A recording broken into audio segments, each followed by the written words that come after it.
व्रत की रेसिपी में आप सभी का स्वागत है। हाय फ्रेंड्स, मैंने पहले आपको चटपटी यम्मी टेस्टी कढ़ी बताई।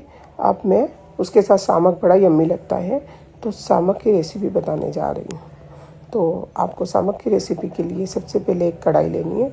उसमें थोड़ा सा ग्राउंडनट ऑयल डालना है, जीरा डालना है, जीरा ब्राउन होते ही हरी मिर्च और कड़ी पत्ता डालना है। और कड़ी पत्ता के बाद आलू कद्दूकस करा हुआ डालना है, सामक धुला हुआ डालना है, 1 चम्मच सेंधा नमक डालना है। अच्छे से उसको हिला के जितना सामक है उससे 5 गुना आपको पानी डालना है। पानी डालने के बाद उसको आप ढक के रख दीजिए, कम आंच पे पकने दीजिए।